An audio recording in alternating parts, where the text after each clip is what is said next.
Bueno, vamos a comenzar. Bienvenidos a todos. Muchas gracias por dedicarnos un rato de vuestra tarde para este seminario. Mi intención sería que dentro de la comunidad, dentro de la gente que es suscriptora de mi newsletter o que ha sido alumna o que es alumna en estos días, de alguna manera, si hay algunos que se interesasen por hacer algún tipo de charla, siempre que tengan algo evidentemente que sea interesante compartir dentro de los mercados financieros, pues es interesante. Así que esta va a ser un poco el pistoletazo de salida con estos seminarios, que lo vamos a hacer con Juan Ignacio Marrón, que está colaborando, bueno, compartiendo cosas dentro de nuestra comunidad en Discord y de hecho lo que comparte normalmente son sus publicaciones en Investing y a mí me llamaron la atención porque son publicaciones excelentes.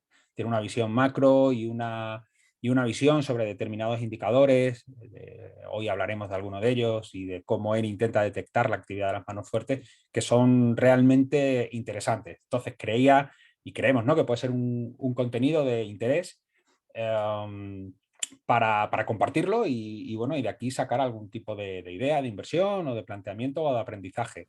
Sí que os animaría, en la medida de lo posible, de vuestras ganas, a participar, o bien escribiendo alguna pregunta por el chat, o bien directamente pidiendo la palabra y dando alguna opinión, o interrumpiendo en cualquier momento. Al final se trata de bueno, de una charla distendida, en la que Juan Ignacio va a compartir cómo él ve los mercados o qué planteamientos cree que son interesantes y fantástico, ¿no? Todo evidentemente en tono constructivo y todo el mundo está invitado a participar.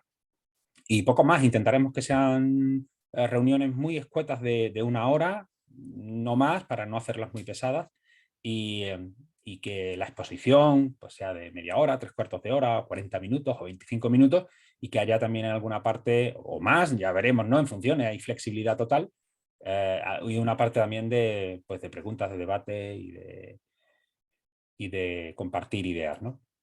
Así que poco más por mi parte. Medio he presentado ya a Juan Ignacio, ya digo, miembro de la comunidad, desde hace mucho tiempo lleva vinculado a los mercados financieros, con una página o una sección dentro de investing.com, en la cual los compartí por correo electrónico, y también con enfoque cuantitativo. De hecho, parte de la charla va a ir en esa dirección y será interesante, ¿no? También hay debates ahí, hablábamos cruzados de si tiene que ser la inversión cuantitativa necesariamente para huir del tema de las emociones o lo cualitativo, la intuición todavía tiene un peso muy importante.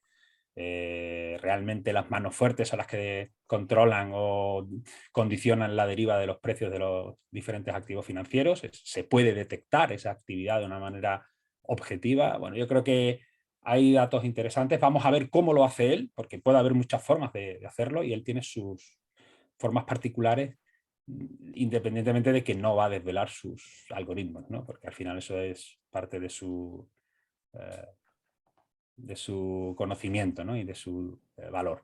Así que, bueno, Juan Ignacio, muchísimas gracias. Todo tuyo. Gracias a ti, Enrique. Y nada, adelante. Yo intentaré hacerte alguna pregunta. Si veo que hay preguntas en el chat, igual, bueno, las intentaré intercalar y bueno, y lo vamos viendo. Muy Venga, pues bien. adelante, todo tuyo. Pues muchas gracias, Enrique, por la invitación. Cuando me lo dijiste, pues oye, yo encantadísimo, ya sabes. Comparto los artículos y luego además con la intención pues de que sean de utilidad para todo el mundo, ¿no? O sea, es verdad que los artículos tienen una estructura muy definida.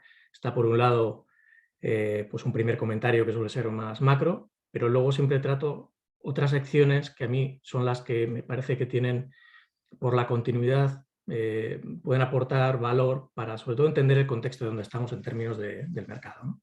Está por un lado, pues, cuáles son los flujos de efectivo, que yo creo que cada vez son más importantes, no sé tú qué opinión tendrás, Enrique, pero el saber si está entrando dinero, está saliendo del mercado y a qué tipo de instrumentos está yendo a renta fija, está yendo a materias primas, está yendo a bolsa, está yendo a bolsa internacional, está yendo a bolsa americana, pues es muy diferente. Y eso puede afectar pues a la forma en la que se comporta el price action que llamamos, ¿no? La acción del precio. Cómo el precio está subiendo, bajando día a día y qué pautas se van formando. Y luego tratamos dos temas adicionales, que es por un lado lo que llamamos la FRT, que es la fuerza relativa tendencial, que es un indicador que hoy no vamos a ver. Hoy la idea es tratar otro tema que estamos poniendo al final del artículo, pero esta FRT lo que hace es fundamentalmente determinar, a través de la comparación 100% cuantitativa, de dónde está saliendo el dinero y hacia dónde está yendo. Es decir, una cosa es cuánto dinero llega, cuánto efectivo llega, y eso muchas veces se puede medir como dinero nuevo, dinero que sale a fondos por ejemplo, a los famosos FIAM de toda la vida, los fondos de inversión en activos del mercado monetario, es decir, casi el efectivo. Eso es dinero que no se está utilizando en ningún instrumento, ni de renta variable, ni de renta fija, ni de materias primas, ni de ningún instrumento en general. Pero una vez que ya están en los mercados, la pregunta es hacia dónde está yendo y cómo se está moviendo. ¿Está saliendo de renta variable para irse a renta fija? ¿Cómo está comportándose? Y eso lo medimos a través de esa FRT. Y lo que nos permite es, por ejemplo, pues sobreponderar en una cartera una determinada clase de activo, infraponderar otra. Es decir, a partir de una cartera base que se puede construir, matizas, mejoras el performance de la cartera precisamente incorporando esta información. Es una información absolutamente viva, actualizada en tiempo real y que yo comparto pues, con los datos semanales al final de cierre de la sesión del viernes de cada semana. Y luego la última información, que es en la que nos vamos a centrar hoy, es la que llamo niveles críticos, que son los niveles en los que identificamos que están los inversores institucionales. ¿Vale? Entonces, al final, el saber dónde están los inversores institucionales yo creo que es algo que perseguimos de alguna manera todos los que nos dedicamos a este mundo, directa o indirectamente, ¿no? En precio y volumen, que tú lo conoces perfectamente y de hecho eres parte muy activa en España de esta metodología, pues lo que se trata de identificar es precisamente en qué momentos dentro de la sesión están entrando con fuerza determinados actores, determinados players, por si están modificando o no, o están tomando posiciones, están acumulando o están distribuyendo y por lo tanto puede haber una caída posterior en el precio del activo que se esté viendo. Pero en definitiva lo que se está tratando es de identificar patrones, en este caso fundamentalmente basándote en el precio y fundamentalmente en el volumen, que es lo que te va a dar la pista de cuándo puede haber una mano fuerte, un inversor gordo con peso como para mover el mercado, que pueda bueno, pues, dejar claro que hay una oportunidad, al menos de corto plazo, para, ya sea de trading o en posiciones más de largo plazo, un poco más complicado, pero al menos de trading, el identificar que hay una oportunidad porque hay una acumulación, una distribución que se está identificando. Entonces, yo lo que planteo es un enfoque perfectamente complementario. No pretende sustituir nada, para nada, lo que pretende es complementar. Y esto lo estoy haciendo a partir de una aproximación 100% cuantitativa, eso es verdad, pero basándonos en una cosa muy sencillita. Entonces, si queréis, pasamos a una presentación que es más para centrar el tiro, más que para dar un contenido que pretenda ser muy denso y nada, todo lo contrario. Lo que pretende ser ir muy al grano, ¿vale? Entonces, no sé si puedo compartir la pantalla. Igual te tengo que habilitar, un segundo. Mira, me sale ahora el botón. Pero aparece como inhabilitado. Exacto, sí, creo que te tengo que hacer co-host. Sí. A ver si ahora sí puedes. Creo que sí, me ha salido ya la flechita, con lo cual...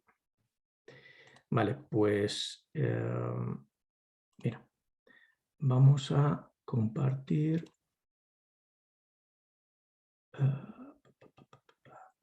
venga, luego cambiamos. Venga, estáis viendo estáis viendo este slide, ¿verdad? Que pone análisis de la actividad de manos fuertes. Eso es, sí, la principal, sí, la inicial. Vale, fenomenal. Venga, pues vamos a ver si cambia. Vale. Mira, he preparado esta primera slide que lo que pretende es de una forma muy gráfica decir qué estamos haciendo y cuál es el enfoque que estamos utilizando. Entonces, se basa en 4 axiomas muy sencillos, muy sencillos, la metodología que empleo. Por un lado, en primer lugar, pues lo que esto nos está... un segundito.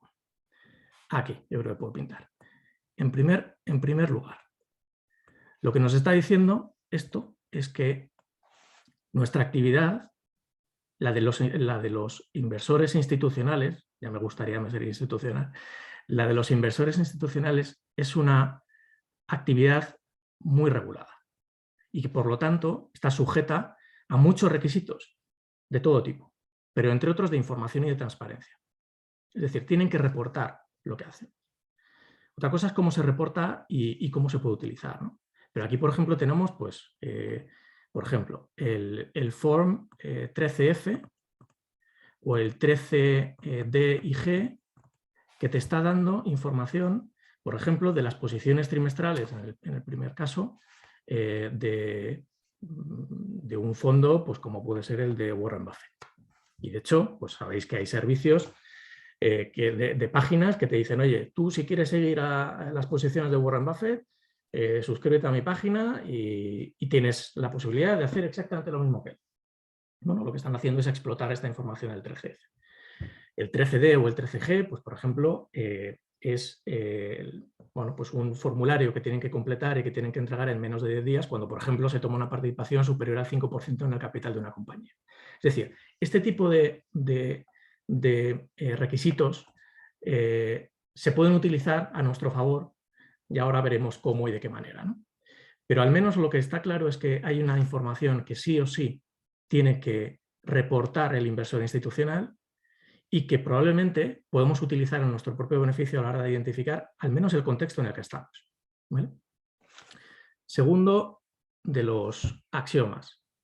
Esta gente tiene peso suficiente en el mercado, mueven volúmenes tan grandes que se va a dejar ver su actividad dentro de la evolución del activo que estemos viendo, ¿vale? Tercer axioma. Probablemente es más importante, este es el que llamo el de la inteligencia colectiva. Probablemente es más interesante saber lo que está haciendo el conjunto de los inversores institucionales que lo que está haciendo uno individualmente.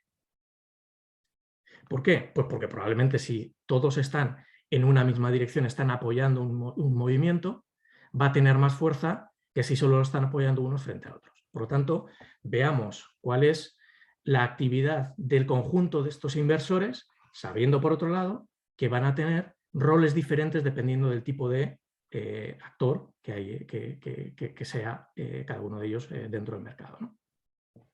Y el cuarto axioma, que es muy sencillo. Probablemente no es necesario predecir lo que van a hacer los institucionales para poder acompañarles. Entonces, con estos cuatro axiomas, lo que construimos es una metodología 100% cuantitativa que lo que hace es recopilar toda la información que tienen que reportar, agregarla por el tipo de operadores que hay y traducirla al precio. Traducirla al precio en el activo en el que están invertidos. Con lo cual lo que trata es de ser lo más objetivo posible. Tratar de incorporar cuanta menos información subjetiva mejor, al menos en cuanto al análisis propio de la información, ¿vale?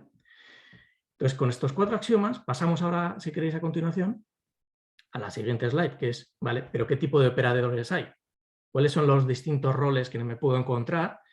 Porque probablemente van a actuar de manera muy diferente, ¿vale? Entonces, vamos a ver si esto me hace caso. Ahora, yo creo que me va a dejar pasar a la siguiente. Vale, entre los operadores, vamos a ver si sale o no. Sigue paralizada en la diapositiva Sí, de los axiomas. Vale, ahora estamos. Ahora. Vale, voy a borrar entonces las anotaciones que estamos viendo. Bueno, entre los operadores, fíjate, yo lo distingo en cuatro que en realidad son 5.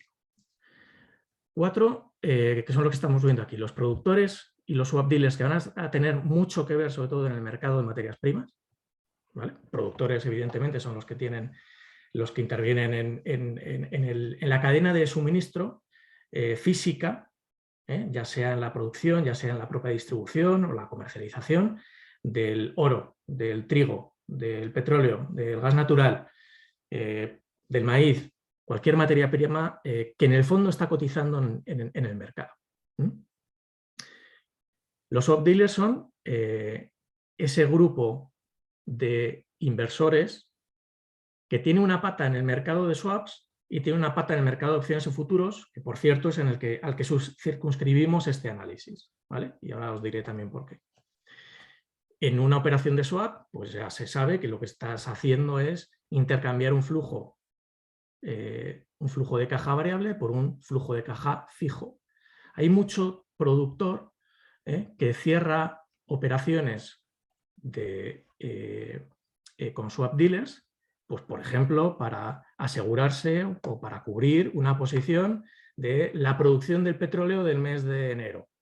Oye, pues como he producido no sé cuántos barriles y quiero asegurarme que, porque el precio ahora mismo ha subido mucho, como está subiendo, y quiero asegurarme que lo voy a colocar a un precio medio superior al que yo tenía en el presupuesto de mis cuentas anuales, digo, oye, como yo pensaba que esto lo iba a poder vender a 82 y está a 88, mira, voy a hacer un swap para que me quito el riesgo del precio variable del petróleo, pero sé que al menos tengo esta producción colocada a un precio fijo. Por lo tanto, el swap dealer lo que va a tener es siempre una pata en el mercado de swaps, pero luego va a tener una pata en el mercado de futuros opciones, fundamentalmente de futuros, ¿vale? Los intermediarios, que son los intermediarios o dealers, son los creadores de mercado, fundamentalmente creadores de mercado, y lo que tienen es una posición macheada, que se llama, es decir, no toman riesgo, lo que buscan es fundamentalmente llevarse el diferencial entre el precio que tú estás pagando por comprar y por vender, y ese diferencial es el que ellos están llevando. Pero claro, tienen que cubrir sus posiciones. Por lo tanto, dejan su rastro también en el mercado de futuros de opciones, como también lo dejan en el mercado de contado. Y como sabéis perfectamente, pues cuanto más ha crecido el mercado de futuros de opciones, más influencia está teniendo la actividad del mercado de opciones de futuros de opciones en el contado. ¿Por qué? Precisamente por el rol de los intermediarios. Porque para poder cubrir su posición, tienen que, por la cobertura de la delta, tomar la posición contraria a la que están tomando en contado, con lo cual están afectando el precio. Y luego tenemos los gestores de fotos. Aquí tenemos lo que habitualmente se llama inversores institucionales, pero en realidad veréis que yo trato a todos por igual, con independencia de que luego nos podremos fijar en unos u otros, los que más nos interesen, ¿no? Y aquí tenemos pues, los grandes fondos de inversión, los grandes fondos de pensiones, los CTAs, es decir, los Commodity Traders Advisors, es decir, gente que está asesorando a cuentas y que pueden no gestionar dinero de terceros, pero están dando asesoramiento de terceros y mueven unos volúmenes muy importantes. Compañías de seguros también entran dentro de esta categoría. Y luego tenemos una quinta, que no lo he puesto porque no entra dentro de los grandes, pero es muy relevante en conjunto, que son los retailers, es decir, los minoristas, donde estamos todos nosotros, aunque en realidad en el mercado de futuros y opciones no se agrega tanto la información por el inversor pequeño, el inversor minorista directamente, sino que aquí, por ejemplo, lo que intervienen son los que no entran en cada una de las categorías que estamos viendo aquí, o, por ejemplo, yo qué sé, pues la tesorería de una compañía muy grande que pues, toma participaciones en futuros y opciones, por ejemplo, para cubrir o para tomar riesgo en un determinado momento en un determinado activo, ¿vale? Dicho esto, cualquier duda, pues vamos, me cortáis, me interrumpéis y demás. Visto simplemente los operadores que tenemos y visto los axiomas en los que se sustenta la metodología que estamos utilizando, si os parece, lo que hacemos es que nos vamos directamente a ver en qué se materializa todo esto, ¿vale? Entonces, voy a ver si comparto. Vamos a ver.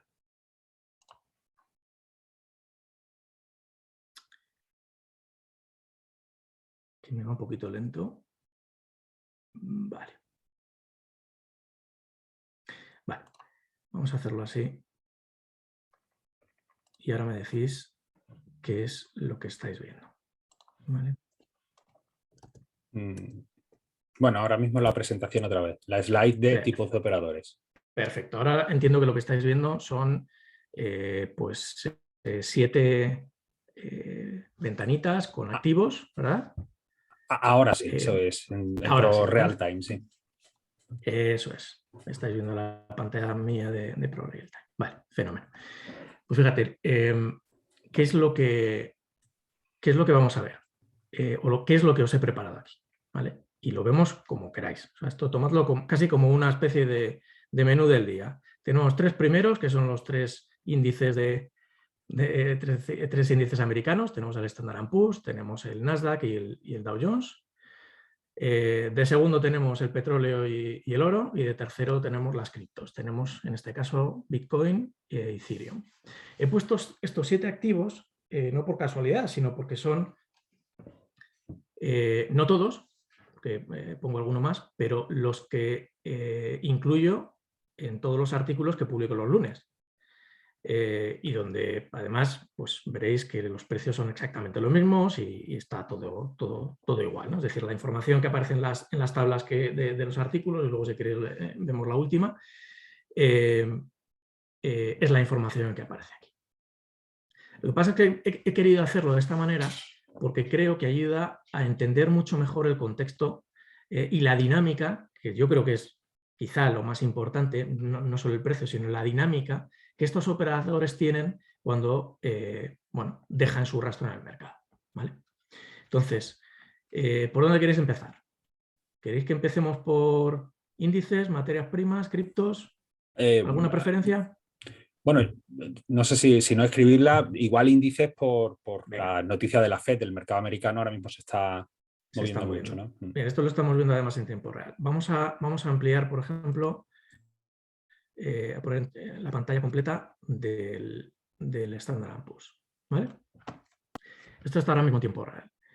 Pero lo que me interesa que veáis es lo siguiente.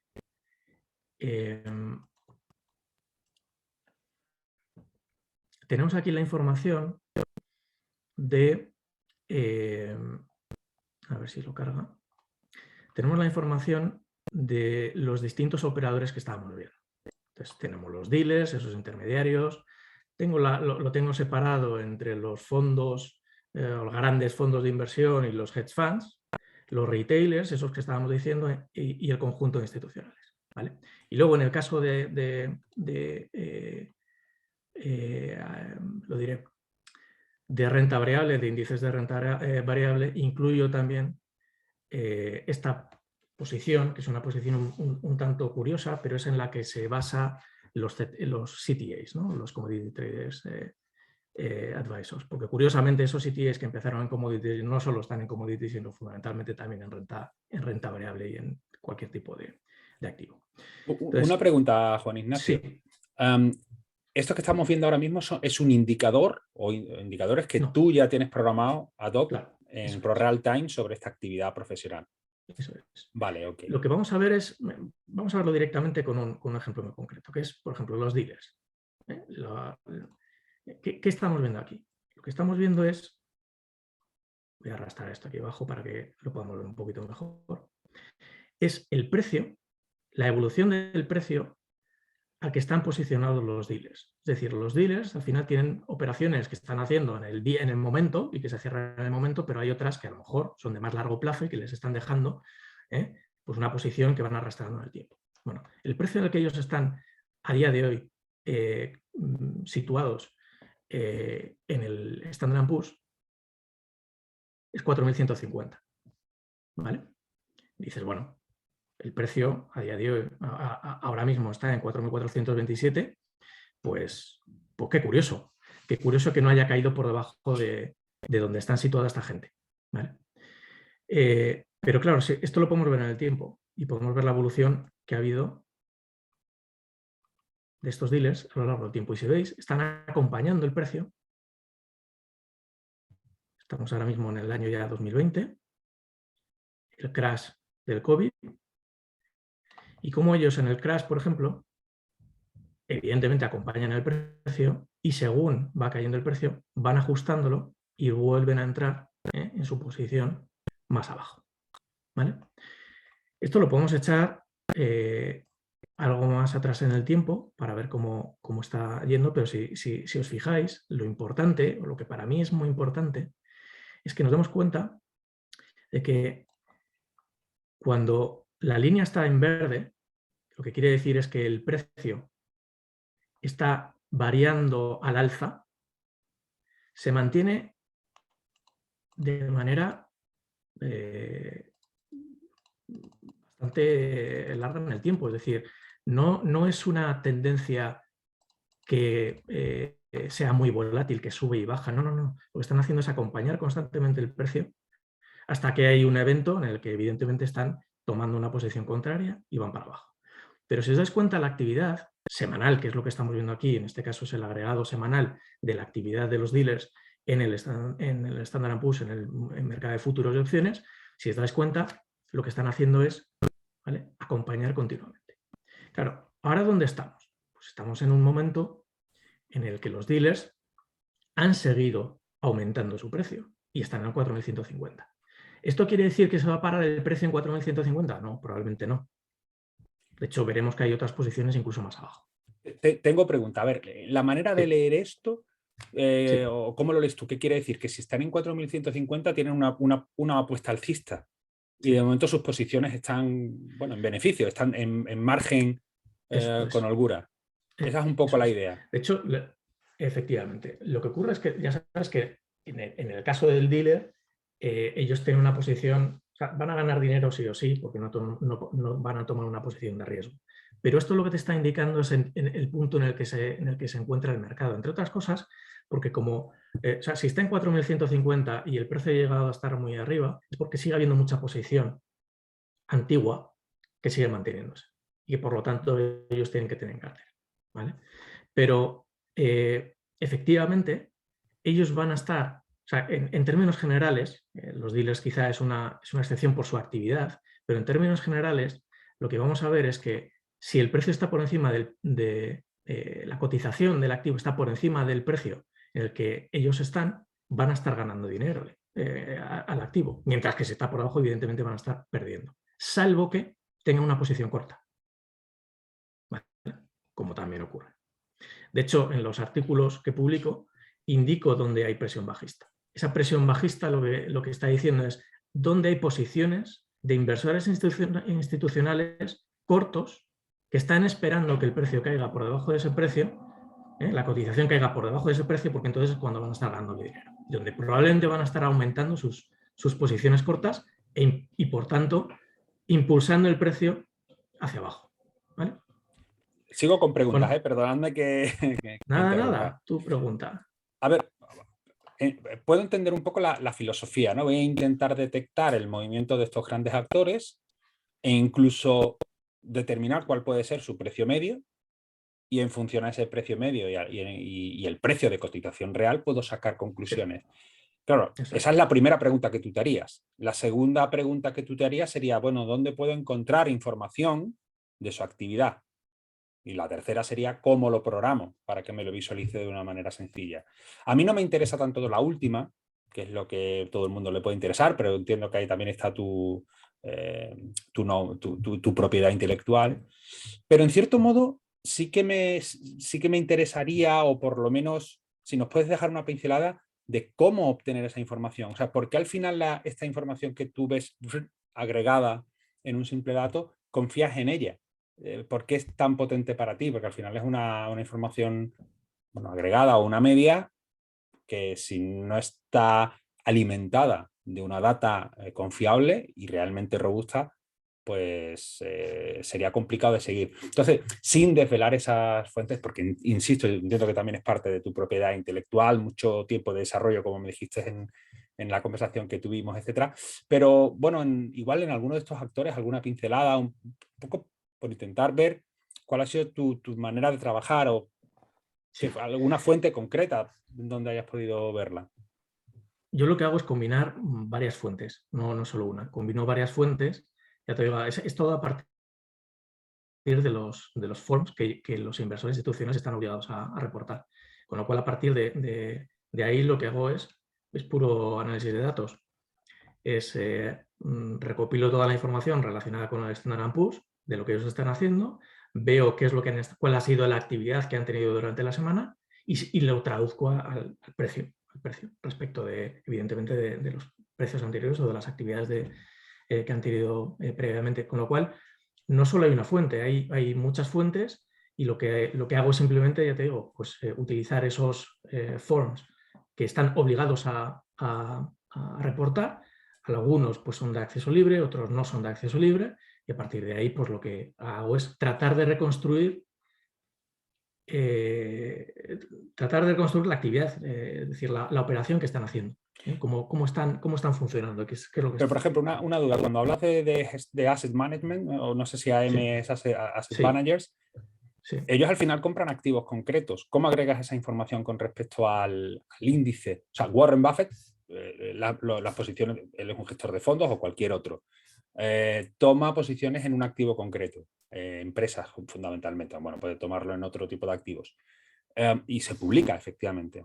Se publica con retraso, a no ser que pague suscripción, que igual es tu caso. ¿Cómo traduces esa...? A ver, no quiero exactamente el algoritmo, ¿no? Pero ¿lo haces así? O sea, ¿miras esa información, por ejemplo, dentro de ese mix de info? Realmente no la información de contado, porque en este caso creo que nos estamos moviendo en el mundo de futuros y opciones. Y en el mundo de futuros y opciones ahí sí pueden tomar posiciones directamente en el futuro del Standard & Poor's. No necesitan tomar una cartera, por ejemplo, que replica el Standard & Poor's a partir de la combinación con el peso relativo que tienen las 500 compañías que lo forman, ¿no? Sino que en realidad se puede hacer a través de la posición directa en futuros y en opciones que están tomando pues este tipo de operadores. Claro, aquí esto no es perfecto, ni muchísimo menos, ni pretende serlo, ¿no? O sea, evidentemente tiene sus limitaciones. Por ejemplo, yo estoy viendo la actividad de futuros y opciones, pero no estoy viendo la actividad que tienen en el contado. Evidentemente, si quieres tener la foto completa, deberías tener la foto de lo que están haciendo en el contado junto con lo que están haciendo en futuros y opciones, junto con lo que están haciendo en swap, junto con lo que están haciendo en todos los mercados, para de verdad tener la foto completa. Esa foto completa, a día de hoy no la tengo, porque no tengo la información como para poder construirla. Pero estamos trabajando en tener la foto más completa que podemos, ¿vale? A día de hoy se circunscribe con las limitaciones que tiene el mundo de futuros y opciones, pero por otro lado también creo que la información que da es bastante útil, o creo que es bastante esclarecedora. Y te digo por qué. Fíjate, si en lugar de tener o ver dónde están los asset managers o dónde están los dealers, vamos a hacer un ejercicio que es, vamos a ver dónde están todos y vamos a graficarlo todo a la vez. Pues nos vamos a encontrar, perdón, es que tengo aquí la barra y me está tapando. Vale. Si graficamos todo, me falta el long only. Muy bien. ¿Qué es lo que nos encontramos? Pues lo que nos encontramos es que, y vamos a hacer un zoom out para ver un poquito de lejos cómo ha sido la evolución de estos operadores a lo largo del tiempo, en esta subida desde el COVID, desde la crisis del COVID, pero cómo actuaron en la crisis del COVID y anteriormente.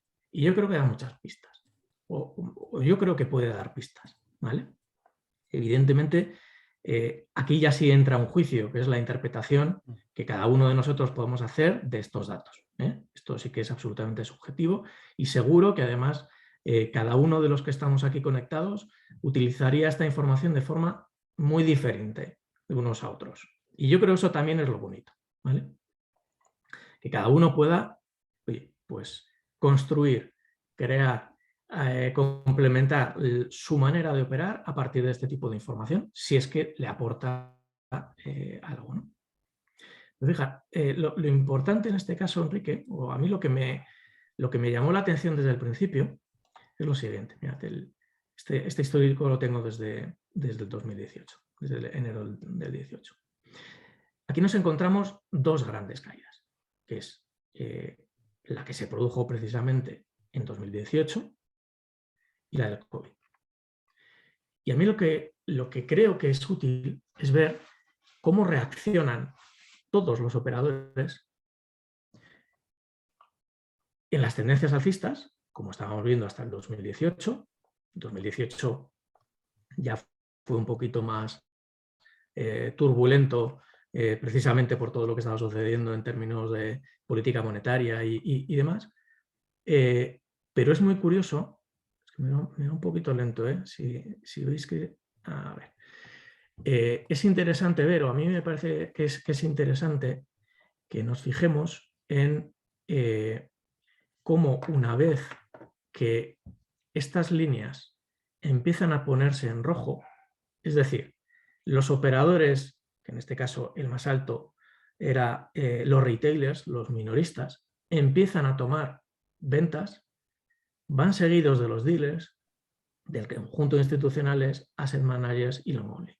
Lo que están haciendo es ir progresivamente empapelar el mercado y empapelarlo, progresivamente.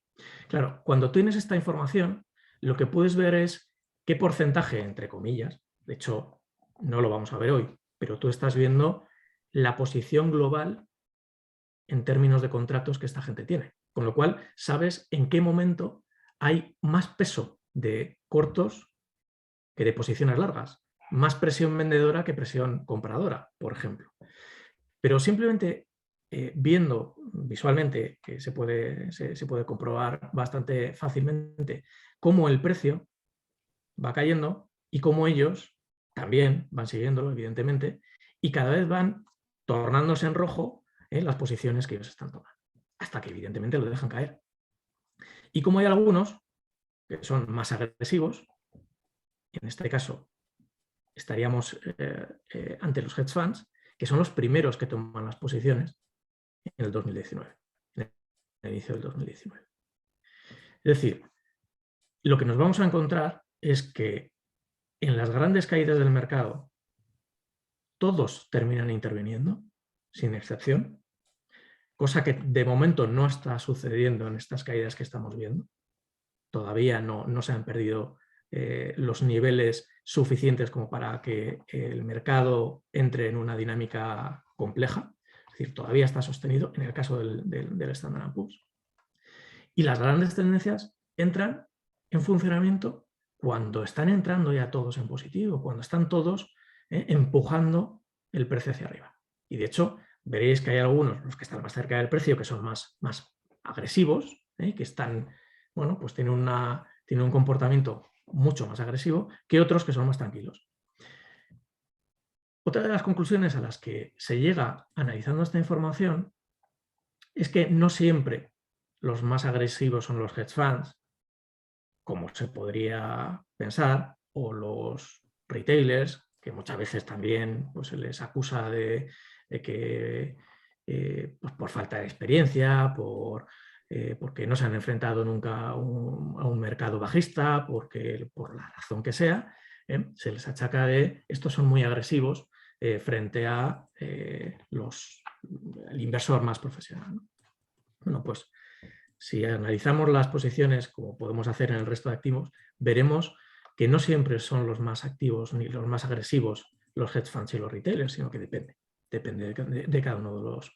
Depende, yo creo, más del interés que tienen cada uno de estos operadores en el activo en cuestión, más que el rol que ellos juegan o la agresividad que puedan tener en un determinado momento en el activo, ¿vale? Pero fíjate, a mí, personalmente, una de las conclusiones a las que llegaba era precisamente esto, ¿no?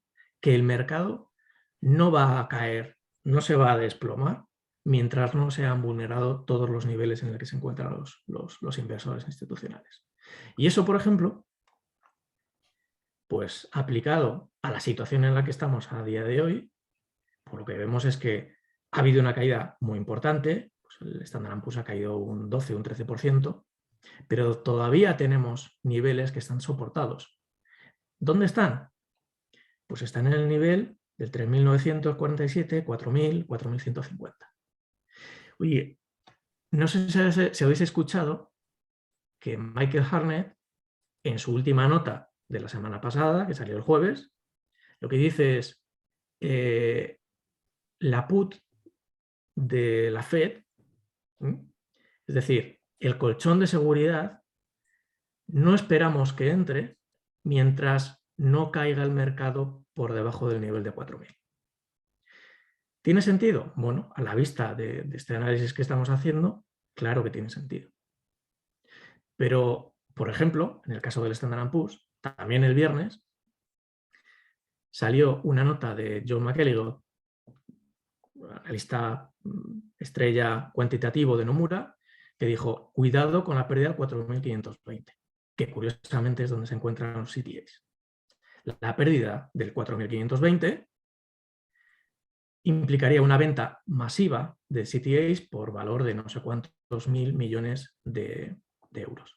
¿Qué es lo que ha provocado? Una pérdida importante de la cotización, una caída muy importante y muy rápida, como hemos visto y sufrido estos días.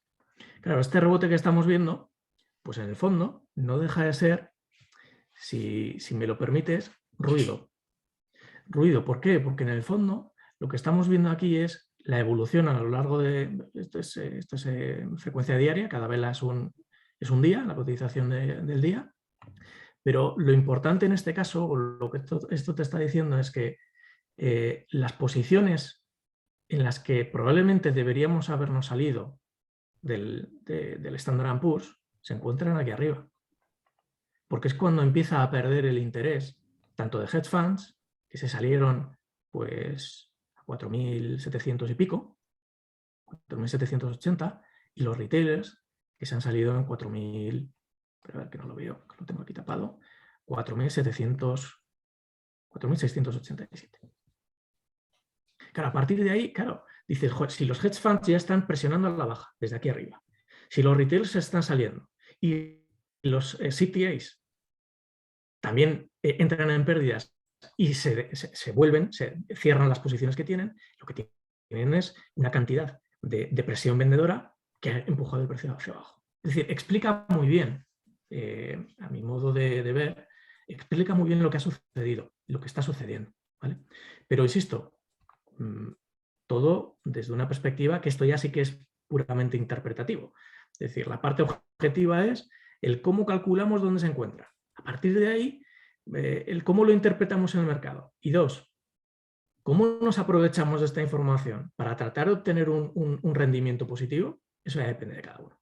Depende del estilo de cada uno. ¿Vale?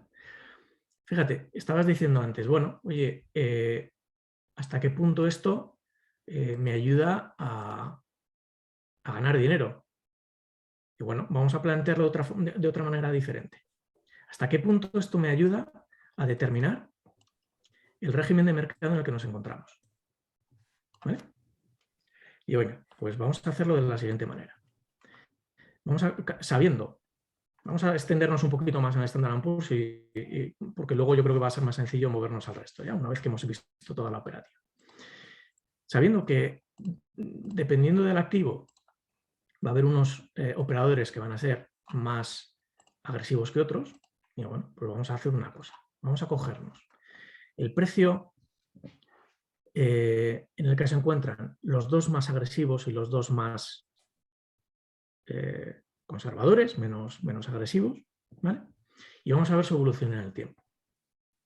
Y esto es lo que tenemos.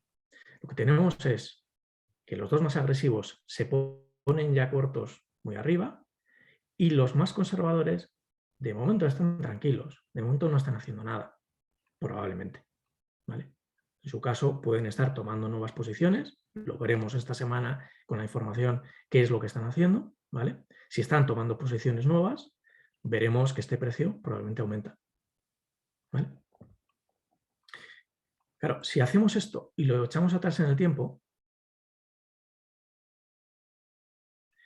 pues tenemos, por ejemplo, yéndonos al caso del crash del 2020 del COVID, vemos que por esta vía te ahorras una muy buena caída del mercado si tomas como criterio, que puede ser uno de los muchos, ya digo, este es uno de los muchos criterios, que es, oye, yo quiero estar en el mercado siempre y cuando esté todo el mundo, incluidos los más agresivos en el mercado.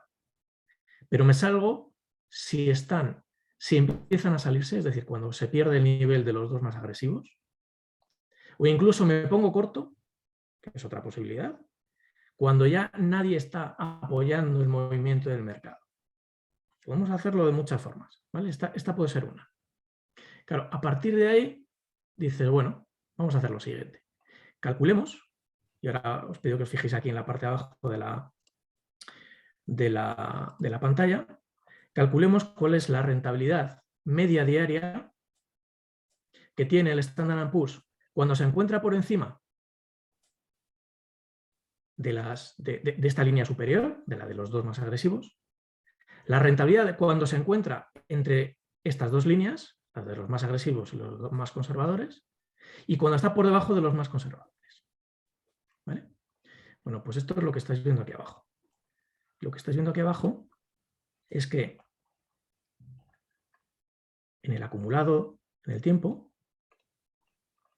estamos viendo que el Standard & Poor's acumulado a día de hoy tiene una variación positiva diaria del 0,13% cuando todos los inversores institucionales están apoyando el mercado, están comprando, una variación media negativa del 0,15% diario, pero cuando estamos por debajo de los conservadores, tenemos una variación del 0,48, casi 49% de media diaria de caída. Es decir, me ayuda a identificar el régimen del mercado. Estamos en un mercado bajista, estamos en un mercado bajista, estamos en un mercado lateral. Probablemente sí. Probablemente sí, a la vista de estos datos que estamos viendo. ¿Vale? Insisto, esto es probablemente una manera, como otras muchas, de identificar el régimen en el que estamos y más allá del régimen en el que estamos, sobre todo de si esto está aportando valor desde un punto de vista del que quiere tomar posiciones en este activo, en el Standard & Poor's. ¿Esto me está aportando o no me está aportando? Con lo cual dices, bueno, oye, pues si resulta que estoy ha caído el mercado en el crash del 2020 de marzo, ¿vale? Y empiezan los operadores a tomar posiciones largas, yo les acompaño desde que toman las posiciones largas, desde que estamos aquí abajo. ¿Vale? Evidentemente, no va a ser el retorno, como estáis viendo, aquí es más positivo, aunque luego termina siendo negativo, ¿vale? De las posiciones intermedias, va a ser más positivo cuando está rompiendo al alza el mercado, es decir, cuando viene de un mercado bajista y se da la vuelta, que cuando vienes de un mercado alcista y se da la vuelta, donde en este caso, pues lo que va a ir acumulando probablemente, con más probabilidad, son variaciones negativas. Claro, si tú vienes de un mercado bajista y dices, bueno, pues a lo mejor lo que te interesa es empezar a tomar posiciones aquí. Que lo ideal es coger el mínimo, claro, a todos nos encanta coger los mínimos, pero probablemente ni siquiera es lo más seguro. Pero probablemente tampoco lo mejor es entrar en este momento, cuando has podido tomar posiciones donde ya todos te están protegiendo. Todos los operadores te están protegiendo cuando estás entrando aquí. ¿Por qué? Porque todos están ya con posiciones por encima de ti. Con lo cual, si tú estás con un precio medio, que ese es el objetivo, tener un precio medio que sea inferior de compra, cuando estamos hablando de compras o de posiciones largas, si tienes un precio medio que está por debajo de donde están ellos te protegen. Si quieres tomar posiciones cortas, lo que tienes que tener, evidentemente, es tomar una posición corta lo más arriba que puedas, porque según ellos vayan contribuyendo con las caídas a que baje el precio, te van a proteger. ¿Vale? Esa es una forma de operar esta información. Pero seguro que a lo mejor pues hay otra persona que dice, pues mira, es que yo creo que probablemente tendría sentido operar entre niveles. Por ejemplo, se me ocurre. Y dices, oye, pues en cuanto se pierde un determinado nivel, me pongo corto esperando cerrarlo en el siguiente nivel. Por ejemplo, Bueno, pues puede ser otra estrategia. Es decir, ahí depende de la forma de operar de cada uno, depende del nivel de tiempo, además de la cantidad de tiempo que le pueda dedicar, depende de un montón de factores que eso sí que es absolutamente personalísimo y donde no me atrevo a entrar y sería un error por mi parte. Pero lo que sí creo es que, al menos a mí, me ayuda a contextualizar dónde estamos. Por ejemplo, en las caídas que estamos viendo. Tengo también una duda que probablemente es porque no termino de entender muy bien la información, cómo la trabaja, pero podría parecer, o esa es la sensación que me da, que, bueno, que si esa es la media de cada diferente tipo de actor, o sea, más de la mitad de las personas, o sea, por encima de la media, están en posiciones ganadoras siempre. Cosa que me choca un poco con las estadísticas. O sea, hay muchos, o gran parte de los actores ya institucionales y tal, no baten al mercado, incluso tienen pérdidas. Y aquí, excepto momentos, o sea, parece que todos los actores reaccionan relativamente rápido al mercado y pronto se ponen en el lado correcto del mercado. Pero es que tienes toda la razón. Pero ¿sabes cuál es mi explicación? Y esta sí que es una explicación subjetiva. Porque aquí estamos viendo su actividad en futuro y opciones, no estamos viendo el contado. Si tú ves el contado, lo que dices es absolutamente cierto, es así. Es decir, en el mercado, ¿cuántos fondos de verdad baten en el mercado de forma consistente? Muy pocos, claro, muy Muy pocos. pocos, muy pocos. Pero en futuros y opciones es diferente. Las posiciones que están tomando, si te das cuenta, o sea, esto no es el contado. La actividad de contado, por eso te decía que va por otro lado y no lo estoy analizando. Lo que estamos analizando aquí es simplemente futuros y opciones. Y en futuros y opciones, evidentemente, pueden actuar de forma mucho más ágil. Entre otras cosas, se pueden poner cortos, cosa que en el contado, pues no. Entonces, el contado, en mi opinión, a día de hoy está infinitamente condicionado, para bien y para mal, por la gestión pasiva. Es decir, la gestión pasiva ha crecido una barbaridad.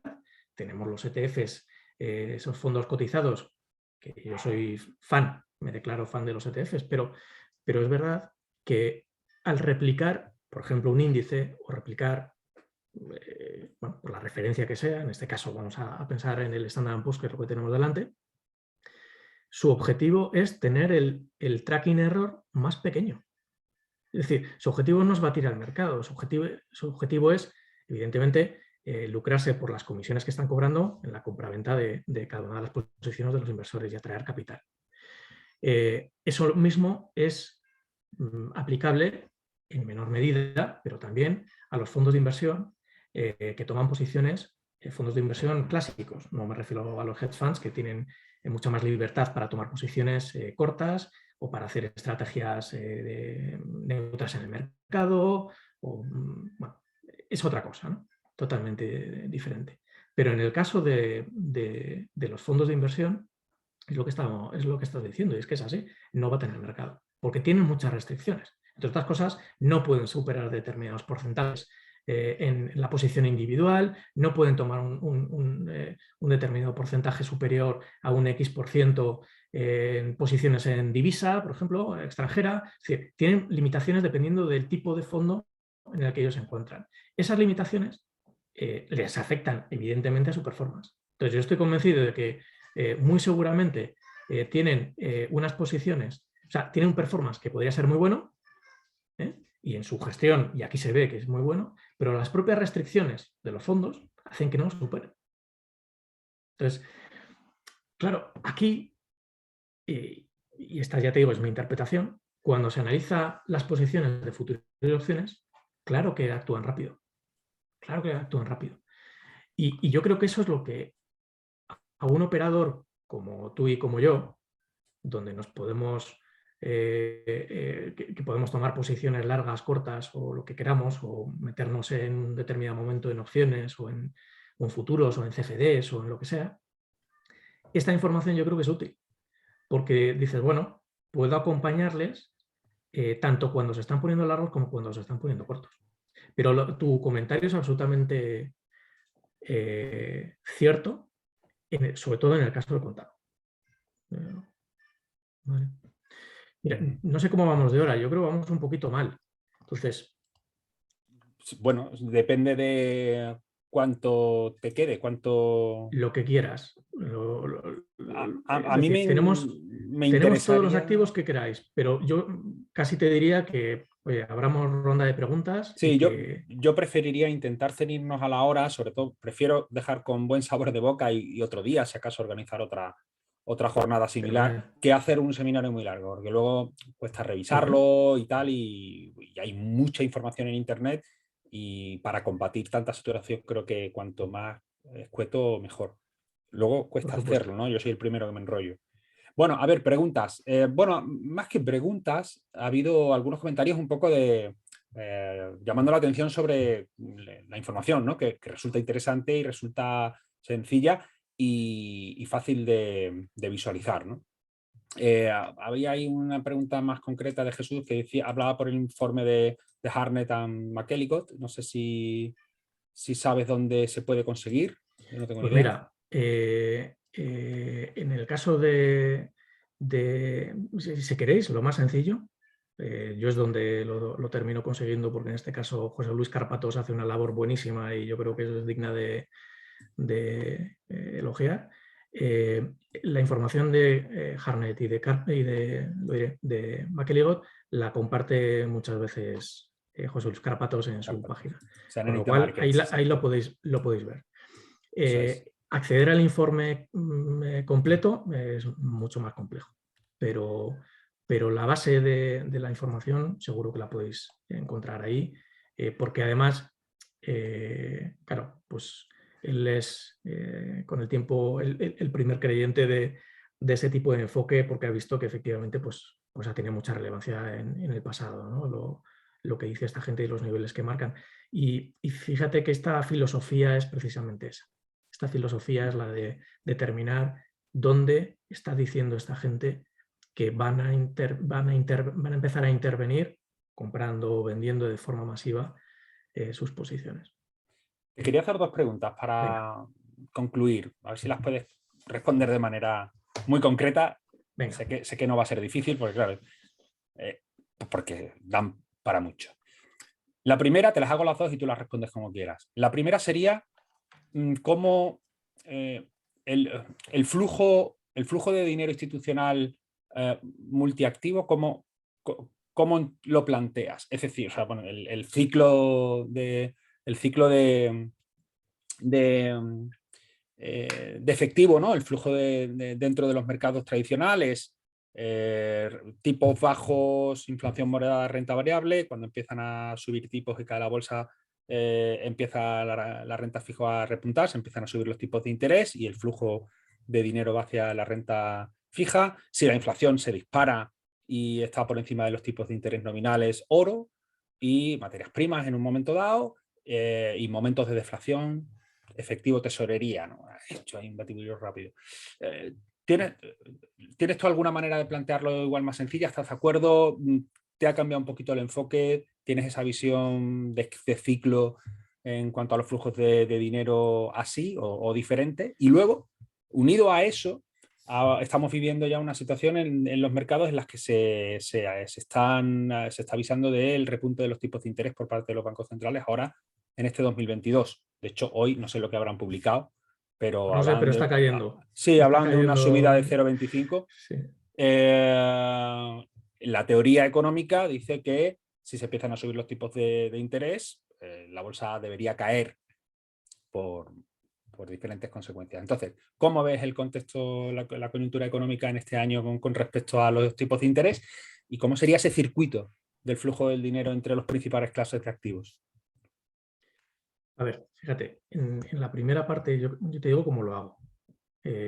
Exacto, sí. Mi enfoque es un poco, como trato de que sea lo más competitivo posible, luego ya interviene, ya te digo, ese juicio, ¿no? de la interpretación de cada una de las cosas. Pero yo como lo hago es de la siguiente manera. Yo lo que trato de hacer es apoyarme en todos los datos que puedo. Y los datos en este caso me vienen de los flujos de dinero reales cuantificados por varias fuentes que son las que publico en los artículos, como FactSet o como Refinitiv Lipper, que te están diciendo cuánto dinero está entrando o saliendo, en este caso, renta variable, renta fija, commodities. Eso me da ya una pista, pero es un dato cierto. O sea, ahí no estoy haciendo de momento una interpretación de, vale, está moviéndose aquí por este motivo o por lo otro. Y luego lo que hago, es decir, ese dato me sirve para construir una cartera base, que lo que hago es matizarla posteriormente con el momento del ciclo en el que estamos. Y ahí, por ejemplo, lo que hago es utilizar pues, los cuadrantes pues, son muy clásicos en la gestión de fondos macro y demás, que es bueno, pues, los 4 cuadrantes, ¿no? En función de crecimiento e inflación. Si sube el crecimiento y sube la inflación al mismo tiempo, se acelera el crecimiento y se acelera la inflación, pues estamos en un escenario de reflación. Si estamos en un escenario en el que sube el crecimiento pero la inflación baja, estamos en Goldilocks, que es, oye, pues ricitos de oro, bendito sea y que nos quedemos aquí todo el tiempo que podamos, ¿no? Si sube la inflación y baja el crecimiento, estaríamos en un entorno de inflacionario, ¿vale? Y posteriormente, si cae el crecimiento y cae la inflación, estaríamos en deflación, ¿vale? Esas serían las definiciones. Claro, ¿qué es lo que ocurre? Que luego ahí interviene el análisis, también cuantitativo, de quiénes son los que mejor lo hacen, qué sectores, qué activos se comportan mejor en cada uno de estos 4 cuadrantes. Con lo cual, dices, bueno, pues a la hora de determinar dónde voy a estar, y ahí sí, pues con los modelos que estoy manejando, con información macro, tanto de, pues eso, del crecimiento, tanto pues, información de la actividad, indicadores de sentimiento, tipo, yo qué sé, ISM, es decir, toda esa información lo que hago es construir un modelo que me dice, bueno, previsiblemente en el siguiente trimestre vamos a estar en este cuadrante, ¿vale? Y de hecho suelo publicarlo en los artículos por lo mismo, porque yo creo que ayuda a determinar cómo debería componerse esa cartera, ¿vale? Pero eso es como yo lo hago, ¿vale? En cuanto a lo que estabas diciendo de, oye, ¿cómo veo el tema de, teniendo en cuenta el repunte que parece que va a haber de tipos de interés? A ver, no sé qué es lo que ha dicho Jerome Powell esta tarde-noche, a las 8:30 salí a hablar, no lo sé. Vamos, lo que creo es que evidentemente estamos en un entorno muy complejo para la bolsa, porque a diferencia de lo que ha sucedido en ocasiones anteriores, como en el 2013-14, hasta el 18, es que las medidas de política monetaria que adoptaba la Reserva Federal, en este caso, se extendían mucho en el tiempo.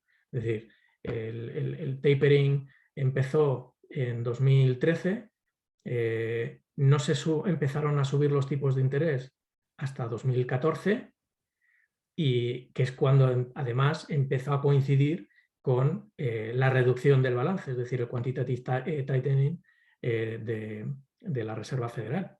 Empezar a o bien amortizar, amortizar o vender directamente los activos que habían incorporado al balance de la Reserva Federal. Ahora no, ahora lo que nos encontramos es que el tapering finaliza en marzo y la primera subida de tipos, previsiblemente, salvo que hayan dicho algo diferente, pero creo que no, también va a empezar en marzo. Entonces, si la primera subida de tipos es marzo y el colchón de seguridad, que era la compra de activos constante por parte de la Reserva Federal, que daba mucha seguridad, ya simplemente efectos puramente psicológicos, al inversor, y eso se retira, por lo que tenemos es un ambiente, un entorno infinitamente más volátil, que es lo que yo espero que ya está sucediendo y que creo que se va a mantener en el tiempo. Fíjate, no siempre la subida de tipos va acompañada de una caída de la bolsa. De hecho, en el último tramo de subidas de tipos relevantes que hubo por parte de la Reserva Federal, la bolsa estaba subiendo y subiendo bastante. Lo que sí sucede, lo que yo sí he visto que sucede, es que los Fed Fund Rates, es decir, los tipos de la Reserva Federal que está fijando, evolucionan claramente al ritmo de la economía, sin duda, pero son un indicador buenísimo de cuándo se la va a pegar tanto la bolsa como la economía. Entonces, sí creo que lo que nos vamos a encontrar es mucha volatilidad, muchísima más volatilidad de la que hemos tenido en el 2021, pero no sé si tan vinculado a la subida de tipos, sino más, diría yo, a la reducción del balance. Que también te digo, en mi opinión, la reducción del balance de alguna manera ya ha empezado a producirse desde el mes de abril por vía de los repos inversos. Pero esa medida que han tomado y que empezaron a tomar en abril cuando se empezó a disparar la inflación, es una medida temporal. Es decir, tú puedes mantener un saldo de repos inversos muy grande, como está ahora mismo en 1,6 billones, pero eso lo tienes que renovar día a día. Entonces, lo que tiene un origen absolutamente temporal, ya digo, operaciones diarias, se termina convirtiendo en una posición permanente. Y eso es lo que van a tener que cambiar. Es decir, para poder reducir el balance de la Reserva Federal, primero van a tener que eliminar progresivamente el flujo de las operaciones de repos inversos que hay en el mercado. Entonces, van a tener que ir combinando esto. Pero yo creo que la reducción ya comenzó en el mes de abril y de hecho, vamos, se puede ver muy fácilmente. Bueno, yo creo que si os parece bien lo podemos dejar aquí. No sé si hay alguna pregunta. Alex ha quedado con ganas de más, porque se le ve que programa y le hubiese gustado tener alguna información un poquito más específica, pero bueno, Alex, yo creo que una charla inicial para poner algunos conceptos. Podemos hacer algo un poquito más adelante. Yo os invitaría también a que leyeseis los artículos de Juan Ignacio, porque ahí también aporta algunas fuentes, algunas ideas, ¿no?, dentro de lo que él se fija dentro del mercado, más allá de que luego tenga sus propios indicadores. Y es una manera también de profundizar. Está dentro de la comunidad. Le podéis preguntar cualquier cosa en la cafetería o en privado. Yo creo que no tenga problema. Y bueno, y por mi parte y por la de todos, yo creo que lo podemos dejar aquí, si os parece bien. 1 hora, 1:05. Agradecerte enormemente, Juan Ignacio, tu participación, tu charla. Ha sido muy interesante. Me ha quedado con ganas de que me des algún dato más de datos y de fuentes, pero bueno, ya poco a poco. Lo iremos viendo, no te preocupes. No, pero muy interesante. Al final yo creo que me quedo mucho, ¿no?, con tu manera de pensar. O sea, me parece muy bien estructurada, ¿no? Quiero conocer la información del institucional, quiero agregarla para que me lo dé de una manera lo más objetiva posible y sencilla posible. En esto estoy traduciendo el libro de Han Pruden, el de The 3 Skills of Top Trading, y él habla de una serie de características que tienen que tener los operadores de hoy en día y habla de un concepto que es la belleza. Parece un poco místico, pero al fin y al cabo lo que trata de decir es que tenemos que tener sistemas que sean visualmente sencillos, interpretables, que sean hasta bellos, para poder tomar decisiones efectivas. Entonces, bueno, tu manera de agregar esa información y simplificarlo creo que es bastante bella, bastante sencilla, en el mejor de los términos. Y creo que eso es importante. Muchas gracias. Mira, yo encantado de haber participado hoy en este ratito que hemos estado. Cualquier duda que tenga cualquiera de los que estáis, pues me podéis localizar o bien a través de la comunidad de Discord en la que estamos o por correo electrónico o a través de Investing en los artículos que publico o en Twitter. O sea, eso no hay ningún problema. Yo encantado de resolver las dudas que tengáis y sobre todo, pues pues estaré más encantado si creéis que esto, bueno, pues al menos es interesante y aporta información, ya sea de contexto, ya sea tal. Insisto, esto lo único que pretende es complementar, no pretende modificar nada. ¿Es complementario con un enfoque tipo Wyckoff o precio y volumen? Pues seguramente sí, pero depende de ella de cada uno, y eso ahí sí que, ligándolo con lo que estabas diciendo antes, Enrique, de enfoque cuantitativo o cualitativo, cada uno tiene que operar, yo creo que en base a lo que mejor le funciona, en lo que se encuentra más cómodo y en definitiva eso es lo más importante, porque por mucho que te digan esta es la piedra, esta es el santo grial, pues creo que lo mejor puede ser el santo grial para uno, pero puede ser malísima alternativa para otro. Lo mejor es lo que le funciona a cada uno. Y yo Sí, absolutamente. me quedaría con eso. Bueno, nada más. Muchas gracias a todos. Ya por último, si alguien dentro de la comunidad, dentro de los que habéis asistido o veis el seminario, piensa que tiene algo que pueda aportar y que pueda ser interesante para el resto de miembros, que me mande un correo, que me mande un privado, vemos qué temática se podría traer y hacemos un seminario similar. Siempre digo, con estos seminarios no se trata de cambiar el mundo, se trata de aportar una idea, un concepto, pasar un buen rato, una pequeña píldora, pues, siempre de un comentario, de una idea, de un enfoque, puede alimentar la creatividad de alguien y que eso al final se convierta en una buena idea, ¿no? Y con eso ya me doy por satisfecho. Así que os invito a cualquiera de vosotros a que me escriba y lo hablamos. Bueno, un saludo a todos, que tengáis buena noche, muchas gracias y nos vemos en la próxima. Hasta luego. Hasta luego.